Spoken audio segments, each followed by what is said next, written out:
Hi, my name's Mr. Pollard and welcome to the Mr. Pollard English YouTube channel. Thanks for taking the time to tune in. Truly appreciate it. Let me show you how to do this using an extract from the novel Purple Hibiscus. If you've got any questions at all, please put them in the comments below and I will be happy to answer them. So, step one is always go to the question first, even before you read the extract.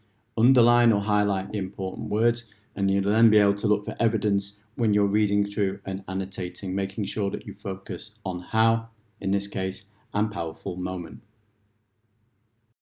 Step two then is to go and read the extract and annotate the key features as you go through reading. Eat a little cornflakes quickly, Mama said, almost in a whisper. You need something in your stomach to hold the Panadol. So what about the adverb quickly there? Why? And in a whisper. Jaja poured the cereal from the carton on the table, scooped in powdered milk and sugar with a teaspoon, and added water. The glass bowl was transparent, and I could see the chalky clumps the milk made with the water at the bottom of the bowl. Papa is with visitors. We will hear him as he comes up, he said. Now, why are they fearful? I started to wolf the cereal down, standing. What about those verbs? Mama gave me the Panadol tablet, still in the silver-coloured foil, which crinkled as I opened it. Jaja had not put much cereal in the bowl, and I was almost done eating it when the door opened and Papa came in. Papa's white shirt with its perfectly tailored lines did little to minimise the mound of flesh that was his stomach.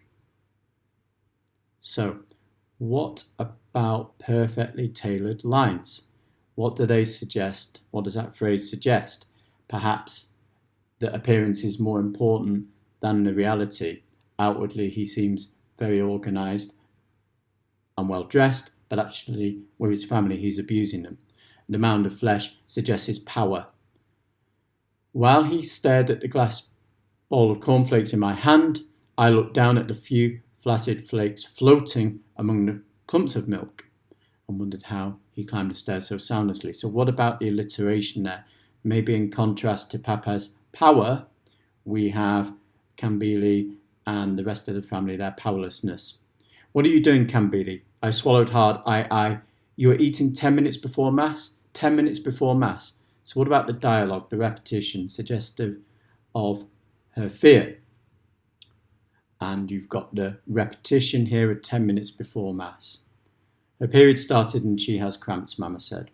Jaja cut her short. I told her to eat cornflakes before she took Panadol, Papa. I made it for her. So he's stepping in. Has the devil asked you all to go on errands for him? The Igbo words burst out of Papa's mouth. Has the devil built a tent in my house? He turned to Mama. You sit there and watch her desecrate the Eucharistic fast. Okay, so we got the repetition of has the devil. And it's a metaphor, isn't it? He unbuckled his belt slowly. That adverb builds fear. It was a heavy belt. It was a heavy belt made of layers of brown leather. So this suggests that this is going to be very painful, the adjective heavy. With a sedate leather-covered buckle. So why sedate? What's significant about that phrase?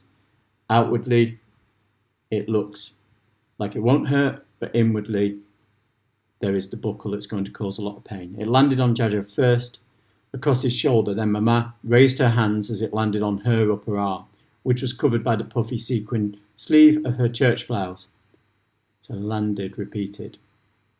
I put the bowl down just as the belt landed on my back. Sometimes I watched the Fulani nomads, white jalabas flapping against their legs in the wind, making clucking sounds as they herded their cows across the roads in Enugu with a switch, each smack of a switch swift and precise. Okay, so the fact that he is able to do this in comparison to the Fulani nomads suggests that he's done this before. Papa was like a Fulani nomad. Well, that's a simile. Although he did not have their spare tall body, as he swung his belt at Mama, Jaja and me, muttering that the devil would not win. We did not move more than 2 steps away from the leather belt that swished through the air. A repetition of devil. And swished. Again, suggests that this is painful. It's going to hurt. Then the belt stopped and Papa stared at the lever in his hand. His face crumpled. His eyelids sagged. Why do you walk into sin, he asked. Why do you like sin? So these verbs suggest the change in Papa, his regret for what he's done. Mama took the belt from him and laid it on the table. Papa crushed Jaja and me to his body, so another verb. Did the belt hurt you? Did it break your skin? He asked, examining our faces. I felt a throbbing on my back, but I said no, that I was not hurt. It was the way Papa shook his head when he talked about liking sin, as if something weighed him down, something he could not throw off. So that seems significant. What is this thing that's weighing him down? His guilt, his conscience, the repetition of something.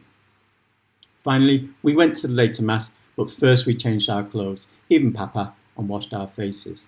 So why did they change their clothes? Again, it's to keep that outward appearance and to keep this family secret. If you found the video tutorial useful, then don't forget to subscribe so that you can be the first to see new content to help you ace your English. If you like the video, please give it a thumbs up. To understand how to turn your annotations into a plan, then please watch the next video in the Purple Hibiscus series.